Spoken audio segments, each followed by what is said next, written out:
compartilhando, para que essa palavra chegue também a esses corações que tanto necessitam.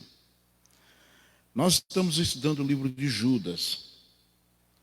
Estudamos em Judas alguns aspectos bastante interessantes que identifica com a igreja nos dias de hoje.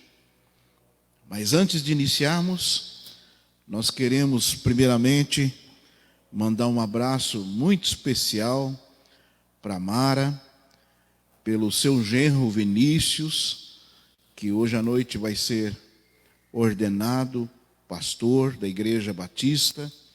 Que Deus possa abençoá-lo, abençoar também a Tainá, que eles cumpram fielmente, cabalmente o ministério que o Senhor o designou.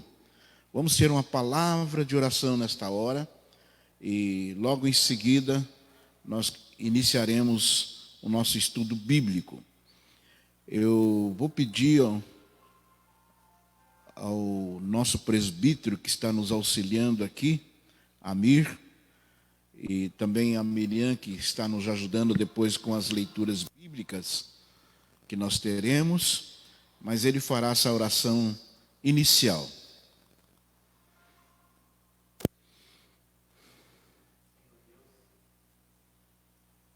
Senhor Deus, te louvamos, te agradecemos por esse dia, rendemos graças ao teu nome, ó Pai, que o teu querer, o teu favor, ó Pai, esteja sobre a tua igreja, Senhor. Derrame o teu Espírito Santo, ó Pai, sobre nós, aviva o nosso coração, aviva a nossa obra, conduza os nossos passos. Que o Senhor abençoe, ó Pai, o nosso dia, abençoe a nossa igreja, cada membro, ó Pai, abençoe os nossos familiares, ó Deus. Que derrame, ó Deus, temor e tremor no nosso coração, perante a tua soberania, Senhor. Pois este é o dia do Senhor, ó Pai. Louvamos o teu nome, toda honra e glória a ti. Em nome de Jesus, amém. Amém. Bem, nós iniciamos com o livro de Judas. Acho que esta vai ser o quarto estudo que nós estamos dando. Começamos a falar de Judas com o início do capítulo, de um único capítulo. Já dissemos que Judas era irmão de Tiago, os dois meio-irmão de Jesus, filhos de Maria. E na primeira saudação de Judas, ele diz que nós somos chamados, nós somos amados e nós somos guardados por Deus. E por isso nós recebemos de Deus misericórdia, perdão, paz e amor. E o propósito da carta era a salvação, ou é a salvação do cristão. Uma salvação que ela não está parada, salvação que ela tem que ser desenvolvida. E Pedro nos fala que desenvolver então esta salvação com temor e temor. E nós usamos 3 linguagens para comparar esse desenvolvimento da salvação. A figura de um atleta quando corre no estádio, a figura de um soldado quando luta na batalha, isso está lá em Efésios capítulo 6, e 1 Coríntios capítulo 9 vai falar do atleta, e a figura de um lavrador, que está em 2 Timóteo. Judas toma 3... E nós falamos então desculpe o problema técnico que nós tivemos.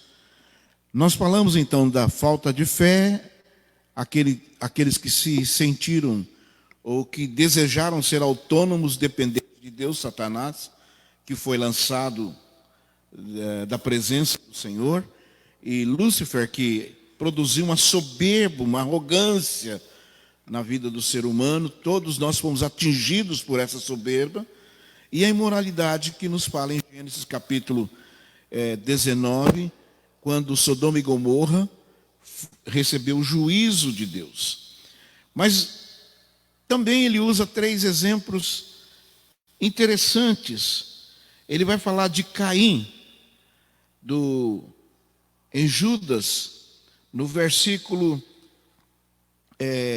11, ele nos diz: ai deles, porque prosseguiram pelo caminho de Caim, e movidos de ganância, se precipitaram no erro de Balaão, e pereceram na revolta de Corá. Então, 3 exemplos do Antigo Testamento. Ele vai falar de Caim, o culto do ódio, o culto errado, o culto que precisa de ficar, a questão sobre o sacrifício. Ele vai falar da Balaão, a imoralidade. Ele fala também de Corá, negação de autoridade de Moisés, que só entende da carne, não entende o que é espiritual. Iniciando nesses 3 exemplos, nós vamos ver Caim. Caim está lá em Gênesis, capítulo 4, versículo 3. A Miriam vai estar nos auxiliando aí nesta leitura. Aconteceu que, ao fim de um certo tempo, Caim trouxe do fruto da terra uma oferta ao Senhor.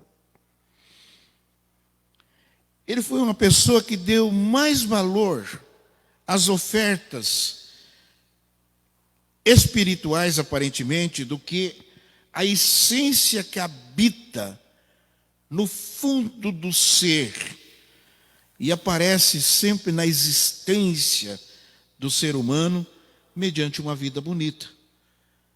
A oferta, ele achou que Deus tinha que receber. Ele vai com o seu coração já competitivo, ele já vai com o seu coração fechado para Deus. E ele está fazendo isso apenas para agradar a si mesmo, competir com seu irmão, mas não para agradar a Deus. Jesus agrada das pessoas, e Jesus sempre agradou de pessoas e não de ofertas.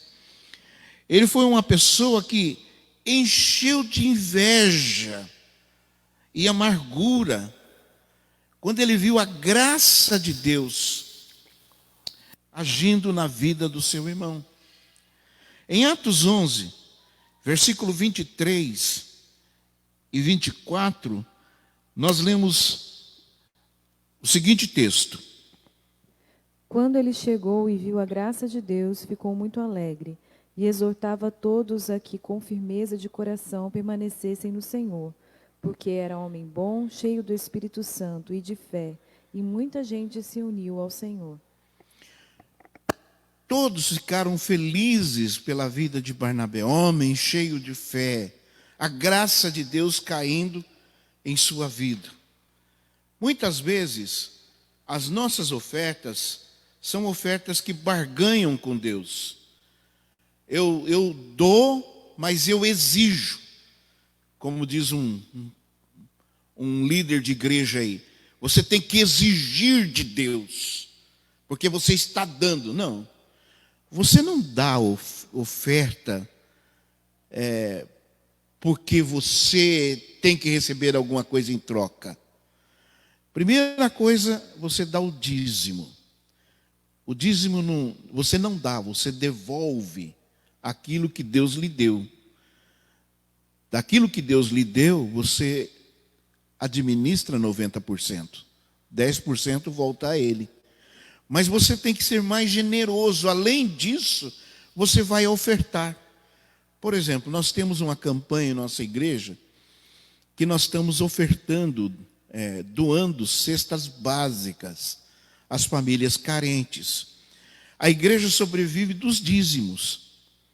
Mas além dos dízimos, os irmãos e pessoas de fora também estão cooperando conosco no envio de ofertas que são compradas, cestas básicas. E quando nós começamos a distribuir, a junta diaconal da igreja começa a distribuir, são muitas histórias de pessoas extremamente carentes. Então, a oferta vai além, mas é por causa da graça de Deus. Eu não posso ficar cheio de inveja no meu coração, porque o meu irmão está prosperando, porque Deus está abençoando, mas a bênção que está nele está em mim também. Agora, se Deus está lhe dando mais, é para que ele abençoe o corpo de Cristo, a igreja do Senhor. Deus nos dá para distribuirmos. Nós somos o mar da Galileia. É muito interessante que o mar da Galileia nasce quando o rio Jordão vem lá do Monte Hermon, formando esse lago do mar da Galileia. Ele recebe o rio e fica cheio no rio Jordão novamente e vai para o Mar Morto. E o Mar Morto é um mar represado, um mar que não sai para lugar nenhum. Por isso chama Mar Morto. Não tem vida própria, não tem vida naquele lugar, só sal. Então, o cristão é o mar da Galileia. Ele recebe e ele dá. Deus se alegra disso, dá de coração, dá com desimpedimento, aquele que contribui voluntariamente, aquele que é movido pelo Espírito de Deus para poder dar. Caim não era assim. Caim estava retendo estas coisas.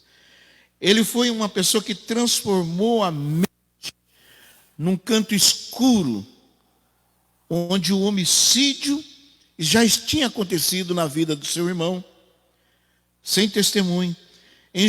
Em Gálatas capítulo 4, versículo 8, nos diz o texto lá: Mas no passado, quando não conheciam a Deus, vocês eram escravos de deuses que por natureza não são deuses.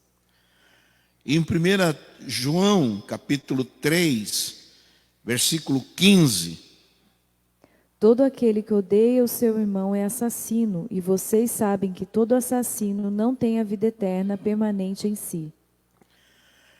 Na verdade, ele já tinha um ódio no coração. E a palavra de Deus nos diz que se você odeia o seu irmão, você já é um assassino. Você já conjecturou na sua mente a destruição, a morte. Caim tinha um ódio no coração, tremendo, do seu irmão. Na igreja não cabe um espírito de Caim. Não cabe, porque isso é do inferno. Ele foi uma pessoa que alegou uma irresponsabilidade para com o destino do seu irmão. Em Gênesis 4:9, quando Deus está perguntando do seu irmão, vamos ler o texto. O Senhor disse a Caim: Onde está Abel, seu irmão? Ele respondeu: Não sei. Por acaso sou o guardador do meu irmão? Ele sabia. Ele que tinha matado. E ele acha que Deus não sabia? Essa irresponsabilidade. Eu não tenho nada com o meu irmão. Não tenho nada com o meu irmão. Às vezes nós dizemos, nesse espírito de Caim, que eu não tenho nenhuma responsabilidade com o meu irmão. Foi uma notícia muito triste essa semana. A esposa do governador de São Paulo, falando com a socialite, ela disse que não devia dar marmitex para pessoas que moram debaixo das pontes, pessoas andarilhas, que elas têm que trabalho. Isso é uma falta de irresponsabilidade. Eu não tenho nada a ver com esses pobres, esses miseráveis. Jesus diz que sempre tereis convosco. E quando depender de vós, fazei o bem. Fazei o bem. Não é criar situações para dizer eu não tenho nenhuma responsabilidade. Pois saiba que naquele dia do juízo, Jesus vai perguntar: por que você não deu de comer, de beber Por que você não vestiu alguém? Por que você não foi visitar quando alguém está preso? Por que você não abrigou em casa alguém que era parasteiro, alguém que estava peregrinando? E Jesus diz lá no texto que quando você nega a um desses meus pequeninos, a mim você está negando. Mas quando faz a um desses pequeninos, a mim fizeste. Então o texto é muito forte quando nos fala de que eu não tenho nada a ver com meu irmão, que se dane meu irmão, eu sou responsável pela vida do meu irmão. Em Mateus capítulo, vamos lá, 1 João, Miriam, 3,17. Estou correndo um pouco, irmãos, porque nós vamos daqui a encerrar esse estudo. E logo, logo a nossa igreja volta à escola dominical presencial. Por isso que nós estamos correndo um pouco. Mas nós vamos manter os estudos bíblicos durante os domingos, online também. Ora, se alguém possui recursos deste mundo e vê seu irmão passar necessidade, mas fecha o coração para essa pessoa, como pode permanecer nele o amor de Deus? Olha que responsabilidade que nós temos com os nossos irmãos. É a palavra de Deus. Eu tenho responsabilidade. O que eu tenho a ver com meu irmão? Tem muito, e muito. Se você é filho de Deus, se você nasceu de novo, você é responsável pela vida do seu irmão. De suprir as necessidades quando elas estão faltando, quando alguma coisa está faltando e você tem em abundância. Somos responsáveis. Mas ele usa a linguagem de Caim e agora ele passa a usar a linguagem de Balaão. Quem era Balaão? Então, Balaão era um profeta, um homem que tinha um contato com Deus. Em Números, capítulo 22, no verso 9 e 20, nós lemos o seguinte a respeito de Balaão. Deus veio a Balaão e perguntou: quem são esses homens que estão com você? De noite o Senhor veio a Balaão e lhe disse: como aqueles homens vieram chamá-lo, levante-se e vá com eles, mas faça apenas o que eu lhe disser. Agora no capítulo 23, o versículo 5 e 16, nós temos mais um texto aí de Balaão. Então o Senhor pôs a palavra na boca de Balaão e disse: volte para Balaque e transmita a ele o que eu falei a você. Verso 16. O Senhor se encontrou com Balaão, pôs-lhe na boca a palavra e disse: volte para Balaque e transmita a ele o que eu falei a você. E aí o capítulo 24, versículo 2. Balaão levantou os olhos e viu Israel acampado segundo as suas tribos, e o Espírito de Deus veio sobre Balaão. E o Espírito de Deus veio sobre Balaão. Aí Jesus nos ensina em Mateus capítulo 7, no versículo 15, ele nos diz: cuidado com os falsos profetas. Eles apresentam-se disfarçados como ovelhas. Por dentro são lobos, roubadores. É pelos frutos que vocês vão conhecer. Colhem-se porventura uvas do espinheiro ou figo dos abrolhos? Assim toda árvore boa produz bons frutos. Porém a árvore má produz frutos maus. E não pode a árvore boa produzir frutos maus, nem a árvore má produzir frutos bons. Todavia, a árvore que não produz bom fruto é cortada e lançada no fogo. Assim, pois, pelos frutos seus os conhecereis. Nem todos os que dizem Senhor, Senhor, entrará no reino dos céus, mas aquele que faz a vontade do meu Pai. E aí, vão chegar alguns naquele dia e vão dizer: no teu nome, nós expelimos demônios, nós fizemos curas, nós fizemos maravilhas. E Jesus vai lhes dizer explicitamente: eu nunca vos conheci, apartai-vos de mim, os que praticais a iniquidade. Este era o espírito de Balaão, falso profeta. As igrejas hoje estão cheias de falsos profetas.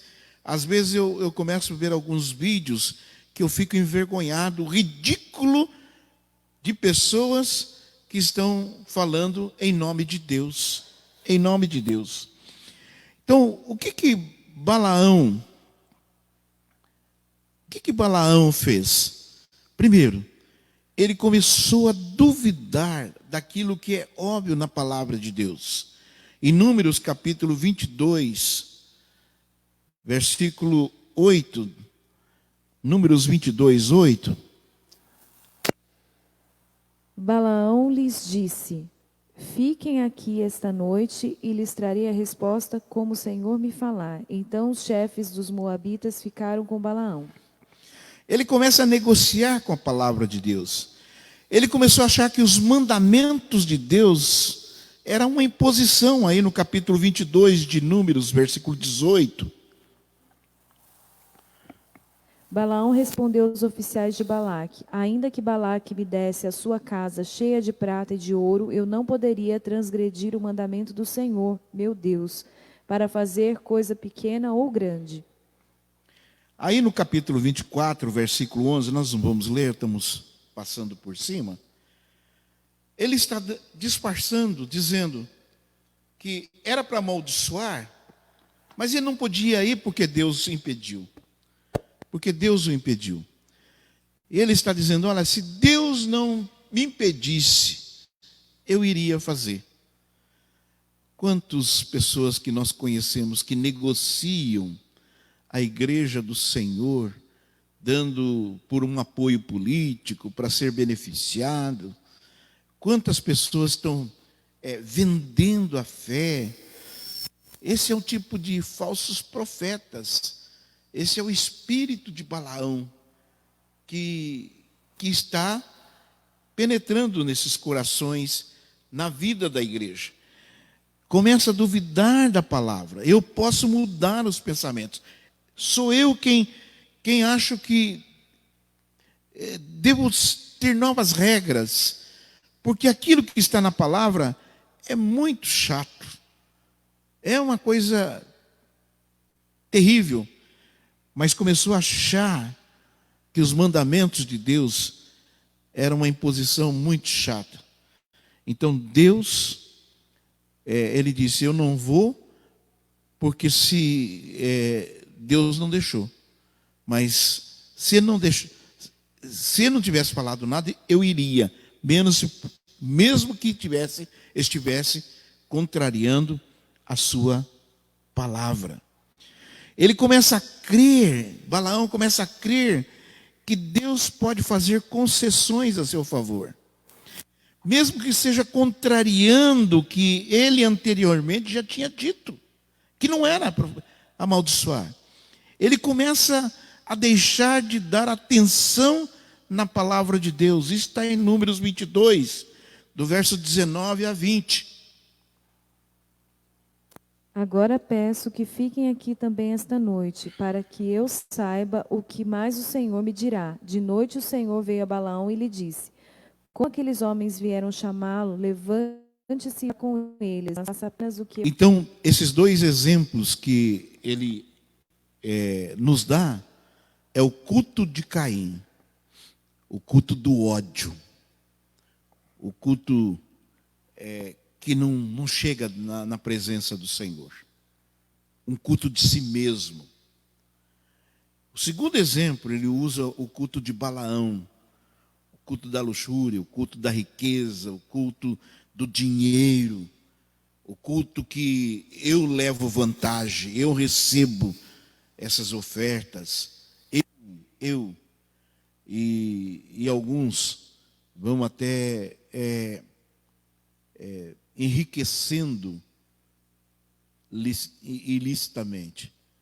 Então são esses igrejas que estão negociando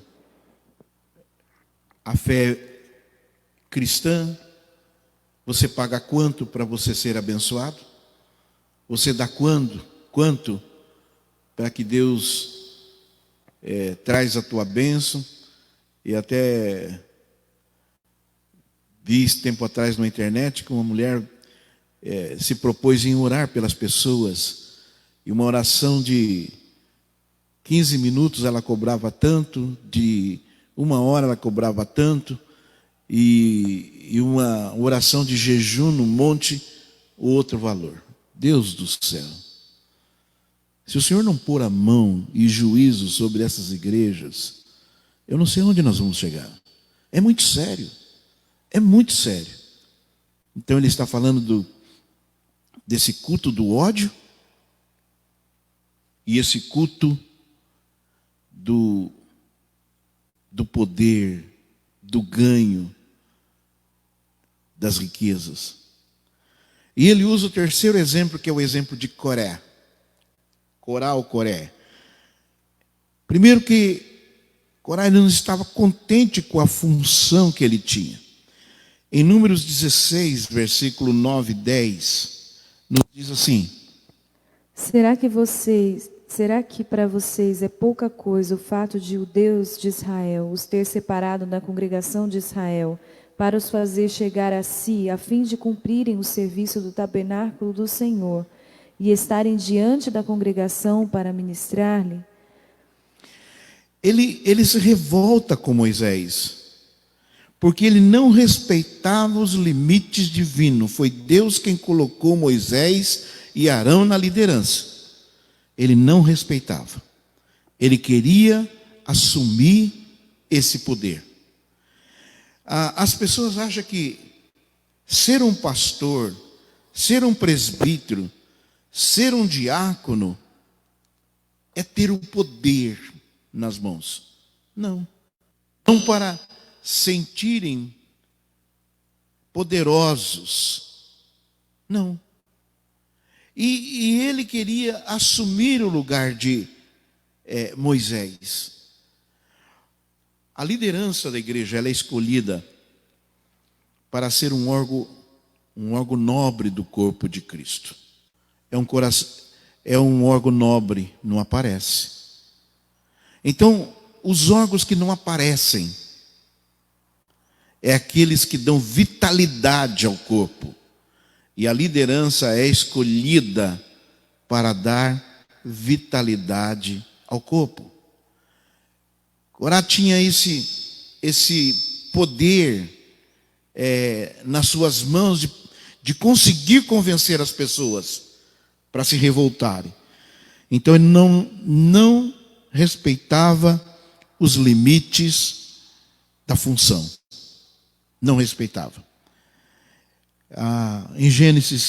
Em Números 16, 10, vai falar a respeito disso.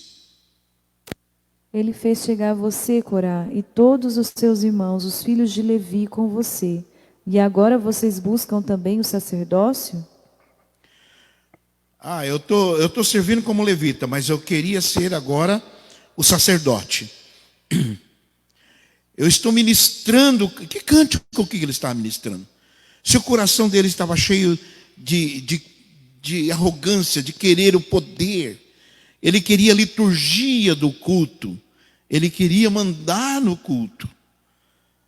Então, em Hebreus capítulo 5, o sacerdócio era de Arão. Nem Moisés exerceu, Arão que exercia o sacerdócio. Hebreus 5, 4. E ninguém toma esta honra para si mesmo, a não ser quando chamado por Deus, como aconteceu com Arão. Então ele queria autoridade. Não respeitava a sua função, queria um pouco mais, queria sair da liturgia para liderar o povo.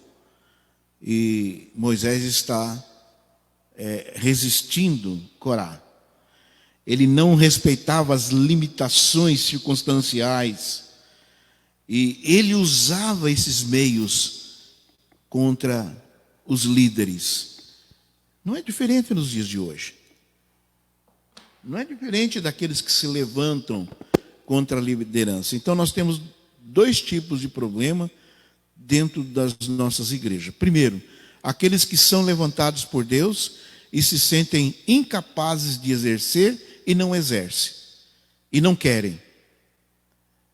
Deus não procura os mais preparados, os mais capacitados, mas Deus capacita os escolhidos. Exercer o chamado de Deus para liderar a igreja do Senhor. E segundo, é aqueles que querem ser apenas pelo cargo e pelo poder, e que Deus abomina. Eu conheço, nesses meus 40 anos já, quase de ministério, muitos jovens da minha época e depois do pastorado que queriam ser pastores. E até alguns deles estudaram para ser pastor, mas não tinham chamado. E o ministério foi um fracasso, acabaram desistindo. Porque é um chamado de Deus específico. Presbíteros é um chamado de Deus no corpo de Cristo. Não é aquele que é mais capacitado para exercer. Não.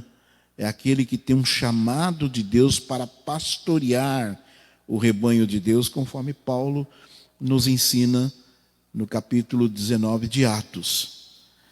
Então, Corá queria ter esta autoridade, este poder. E ele não queria, ele queria jogar as pessoas contra a liderança, quando estas estavam em crise. Isso, muitos exemplos eu poderia dar aqui, de pessoas que passaram na ministerial com esse sentimento de Corá, de querer jogar outros contra a liderança, porque elas não concordavam com isso, não concordavam com aquilo. Judas está dizendo, ai deles, coisas terríveis poderão acontecer, ai deles. Então Judas nos diz que este dele, porque prosseguem pelo caminho de Caim, caminho do ódio, do culto do ódio, da intenção do coração, movidos pela ganância de Balaão. Quanto eu ganho? Qual é o lucro que eu tenho de ser um cristão ou de ser um pastor? E perece na revolta de Corá. Eu quero ter o poder nas minhas mãos. Ele diz assim, que estes homens são como rochas submersas em vossas festas de fraternidades. Rochas submersas, ele está falando de rochas que estão no mar e que a maré encobre, mas corre um grande perigo de um navio, de um barco bater naquelas rochas e naufragar. Continuando aqui, irmãos, eles estão fazendo da ceia um banquete, uma orgia, uma festa. E eles são pastores que a si mesmos se apacentam. São pastores de si mesmos.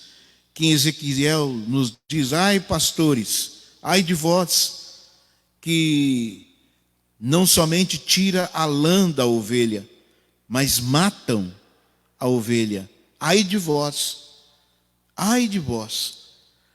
Ele diz que nuvens sem águas, impelida pelos ventos, vazias, só estão passando, só estão sendo levados pelo vento daqui para ali.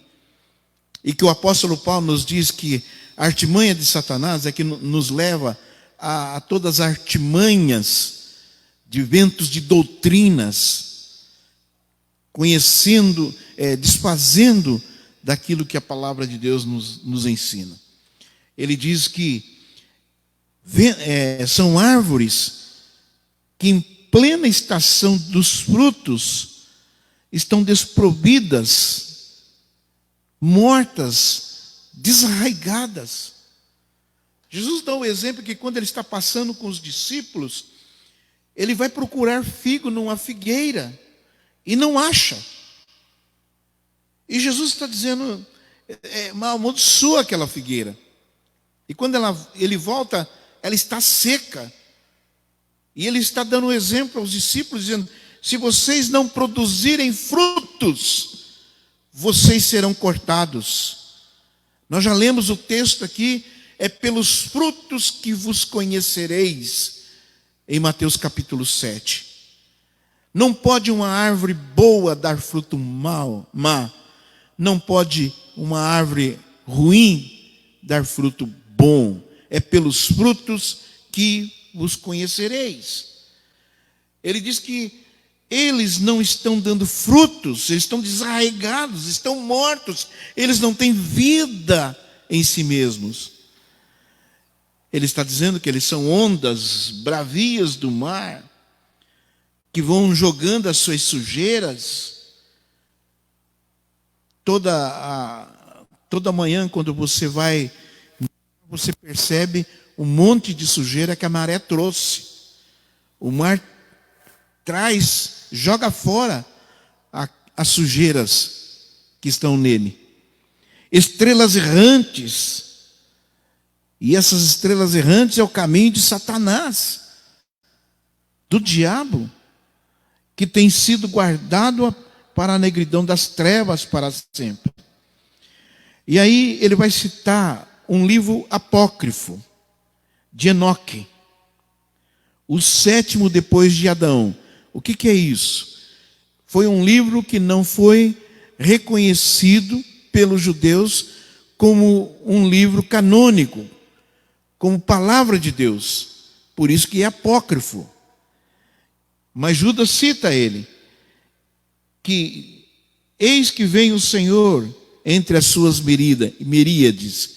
Mas ele está falando de Enoque, do seu livro, e que não está errado não, porque Jesus virá como um relâmpago que sai do Oriente e se mostra no Ocidente, assim será a vinda do Filho do Homem, para exercer juízo contra todos, para fazer convicto todos os ímpios acerca das suas obras ímpias. Um dia tudo isso vai ser trazido à luz. Não tem lava-jato, não tem Supremo Tribunal, não tem nada. As obras iníquas, todas elas que foram escondidas, vão aparecer nesse dia. E Judas está dizendo que os que praticam impiamente acerca de todas as palavras insolentes que ímpios pecaram, proferiram contra ele. Judas está dizendo que todas estas palavras virão à luz um dia.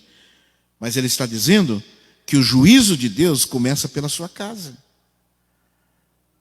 O juízo de Deus não começa pelos ímpios, começa pela sua casa. Por nós, que seremos julgados no tribunal do Senhor.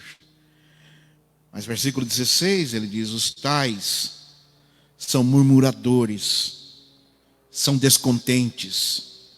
Olha, se você olhar lá em Mateus, em 1 Coríntios capítulo 10, vai falar que o povo de Deus ficou no deserto por causa da murmuração.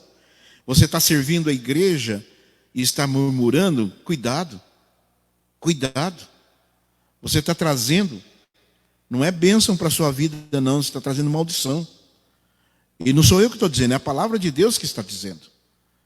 Você não está servindo a Deus com alegria? Ele está dizendo que tais pessoas são descontentes, que andam segundo as suas paixões, seus sentimentos mundanos. A sua boca vive propalando grandes arrogâncias. São aduladores dos outros por motivos interesseiros. Quando a liderança começa a ter essa articulação dentro da própria igreja. Aqui ele termina os exemplos do Antigo Testamento e agora nos traz para a nossa realidade. Eu termino a semana que vem. Vós, porém, amados, e aí vem uma palavra de estímulo, de bênção para a vida da igreja. Louvado seja o nome do Senhor. E nós continuaremos no último estudo, próximo domingo. E hoje eu faço o convite para você estar conosco às 19 horas, no nosso culto de louvor e adoração ao nosso Deus. Amado Senhor, nós te agradecemos por esta manhã, pela tua palavra, que tem sido a nossa bússola, tem sido o nosso ensinamento. Obrigado porque o Senhor nos traz esta palavra às nossas vidas e recebemos essas advertências da tua palavra para não incorrer nos erros destas pessoas. Que o Senhor nos dê graça, que o nosso coração seja humilde na tua presença para servir ao Senhor com alegria. Obrigado por essa manhã. Obrigado pelos ouvintes, pelos participantes, pelos irmãos amados, queridos. E traga-nos de volta esta noite para louvarmos e bendizermos o teu precioso nome. Oramos e pedimos a tua bênção em nome de Jesus. Muito obrigado, querido, você que esteve conosco até agora. Então fica aí o desafio para esta noite. Que Deus traga a tua bênção e que a graça do nosso Senhor e Salvador Jesus Cristo, o amor de Deus Pai e a doce comunhão do Espírito Santo venha sobre nós e sobre todo o povo de Deus hoje e até a sua volta. Maranata, dos céus o Senhor virá. Amém.